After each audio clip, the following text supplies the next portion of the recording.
Welcome back to NewsWire here on SportsGrid at the University of Miami yesterday. At least the folks that were there were saying that Cam Ward cemented himself as the number one overall pick in the draft. Let's see if Matt Latufsky feels the same way. I know Sporting News just released a mock draft, and at least those are the reports here. And again, my timeline a little bit different than yours. You know, Matt living in South Florida, so I'm going to get all the positives here. But Cam Ward not only, by the way, played quarterback, but apparently played some wide receiver there yesterday too. Wasn't afraid to do that. You don't see that very often at pro day. It does seem like all systems are go for him to be the number one overall pick, and then things get wild, right? Yeah, that's what it seems like.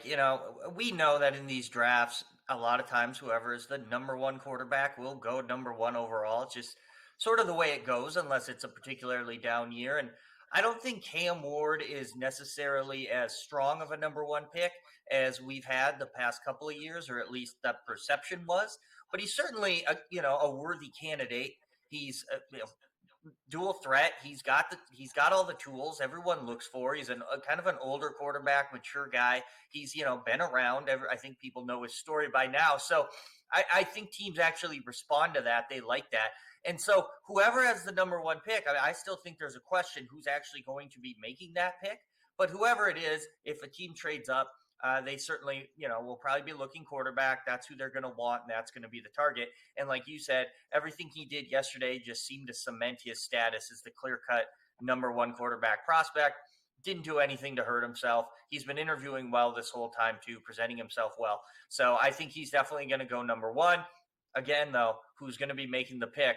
I guess we'll find out. But whether it's the Titans who are there right now, I think we can all agree they probably need a quarterback. And certainly if they stay in that spot, they're going to feel they need one too.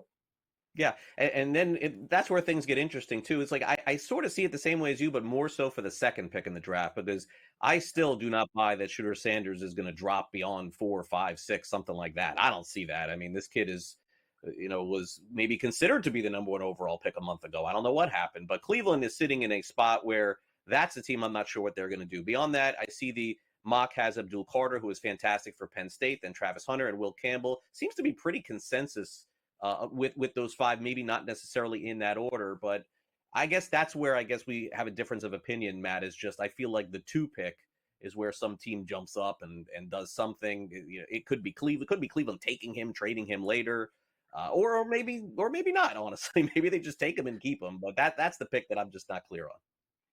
Yeah, I'm not either. I don't think anyone is. Cleveland's in a weird spot where they clearly need a quarterback, and no one's denying that. But there are a lot of questions about whether Shedeur Sanders is worthy of that pick. So if you're Cleveland and you need a quarterback, but you need a lot of other things as well, and you see some of those blue chip, super talented guys like Carter, like Hunter, they're always going to need O-line help. Who doesn't? So they have a lot of options. And if a team falls in love with Shedeur Sanders during this process, you might be able to extract a lot from them. So I think Cleveland's in a really good spot. They're going to get a really good player no matter what they do, as long as they don't feel as if they have to take a quarterback. I don't think they will. I think they're okay going into this season with a little bit of frankly, a mess at quarterback and playing it out, not really being that competitive. That's not fun for their fans, certainly, but they've been through it before, let's be honest. And I think they'll figure it out. So Shedeur Sanders is the wild card of this draft. I don't think there's any question about that. He's going to be the most talked about player in this draft for a variety of reasons. And it's really going to be kind of like a soap opera. There's going to be a lot of intrigue. It's really going to heat up over the next couple weeks.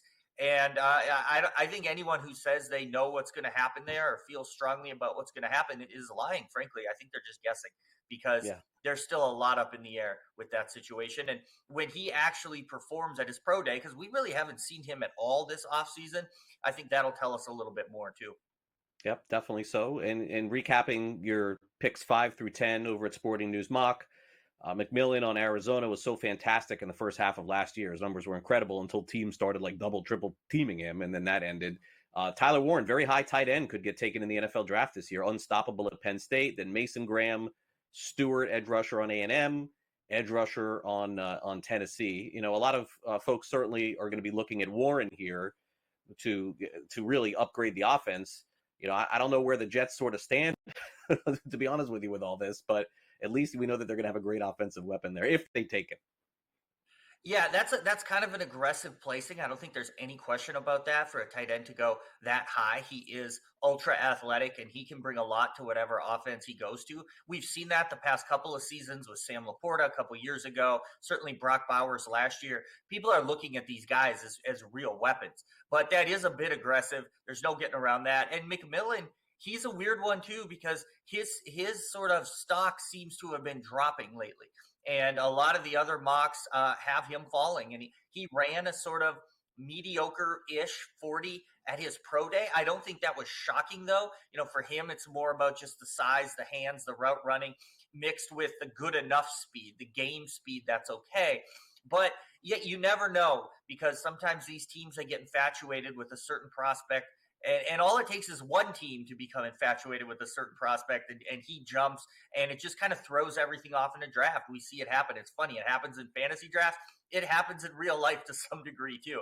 So those are two real interesting picks. Still having them that high, that aggressive, and we'll see. We'll be releasing another mock draft here, a 7-rounder coming up here at the start of April, and we'll see how much that has changed now that we've had more pro days and some more thoughts on some of these guys. Yeah, definitely so. All right. So, Matt, here is where I don't know this to be a fact, but I'll say it as a guess. I believe that whatever we're guessing as far as the first round quarterbacks are concerned, if you give me a line, I'm going to bet over. Now, you got to make it fair here 3.5. I know how this is going to work with Ward, Sanders, Dart, Milroe, Ewers, and Howard. I don't care about the names, Matt. Teams are so desperate. Yeah. They drop quarterbacks. I got over 3.5.